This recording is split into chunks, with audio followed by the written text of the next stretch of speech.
Hello everyone, the commerce professor में आपका स्वागत है। कल आपका इको का एग्जाम है। आई होप आपकी रिवीजन मस्त चल रही होगी और एक बार आपने सब पढ़ लिया होगा। ये वीडियो आपके लिए टेस्ट साबित हो सकती है क्योंकि इसमें मैं आपकी नॉलेज टेस्ट करने वाला हूँ। मैं आपको कुछ इंपॉर्टेंट क्वेश्चंस बताऊंगा जिनके एग्जाम में आने के पूरे चांसेस है। आप चेक करना इनमें से आपको कितने क्वेश्चंस आते हैं और कमेंट करके जरूर बताना। तो आइए बिना किसी देरी के वीडियो को शुरू करते हैं।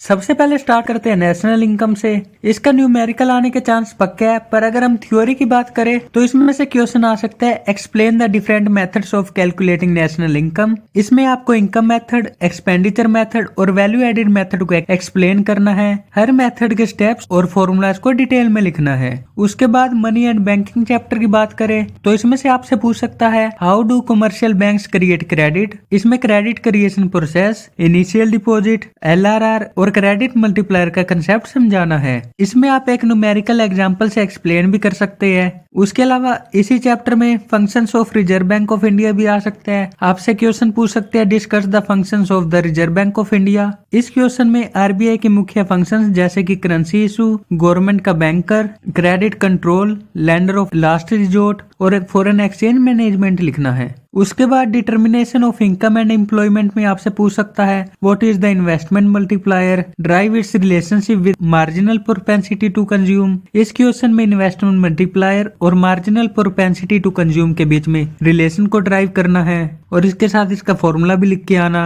उसके बाद आपसे डिफरेंस बिटवीन एक्सेस डिमांड और डेफिशिएंट डिमांड भी पूछ सकता है और ये भी पूछ सकता है इसे कैसे करेक्ट करे। तो इसमें आपको एक्सेस डिमांड और डेफिशिएंट डिमांड के कंसेप्ट्स, उनके कारण और मॉनेटरी और फिजिकल पॉलिसीज से उन्हें कैसे कंट्रोल किया जा सकता है, इनके बारे में लिखना है।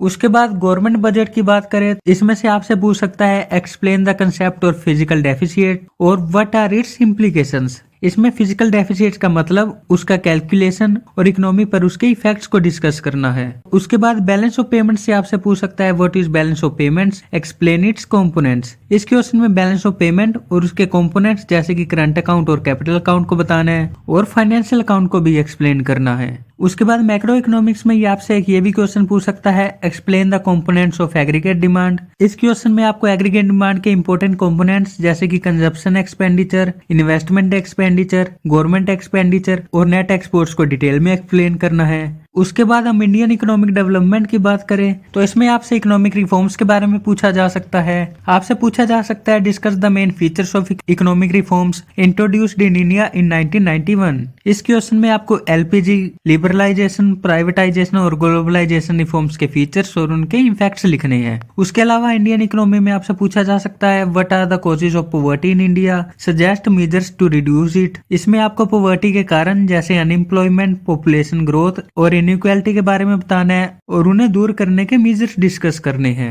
उसके अलावा रूरल डेवलपमेंट से आपसे पूछा जा सकता है what are the key issues in rural development in India. इसमें आपको रूरल डेवलपमेंट के इंपॉर्टेंट इश्यूज जैसे कि क्रेडिट और marketing, agriculture diversification, organic farming और इंफ्रास्ट्रक्चर डेवलपमेंट पर फोकस करना है। उसके अलावा एम्प्लॉयमेंट में आपसे पूछ सकता है differentiate between formal and informal employment. इस क्वेश्चन में फॉर्मल और इनफॉर्मल एम्प्लॉयमेंट के बीच डिफरेंस, उनके फीचर्स और उनका इकोनॉमिक इम्पैक्ट डिस्कस करना है। एंड उसके बाद एनवायरमेंट एंड सस्टेनेबल डेवलपमेंट में आपसे पूछ सकते हैं explain the concept of sustainable development and its importance. इसमें सस्टेनेबल डेवलपमेंट कंसेप्ट, उसकी इंपॉर्टेंस और एनवायरमेंटल डिग्रेडेशन को रोकने के मेजर्स को डिस्कस करना है। तो ये कुछ इंपॉर्टेंट क्वेश्चंस हैं जिन्हें आप जरूर करके जाना। All the best for your exams. आराम से पेपर करना, अपना टाइम से एग्जाम सेंटर में पहुंचना, अच्छे से पेपर को रीड करना, जो आता है पहले वो करना और कमेंट करके बताना इनमें से कितने क्वेश्चंस आपको एग्जाम में देखने को मिले। जल्दी मिलेंगे आपको किसी न्यू वीडियो के साथ, तब तक के लिए थैंक यू।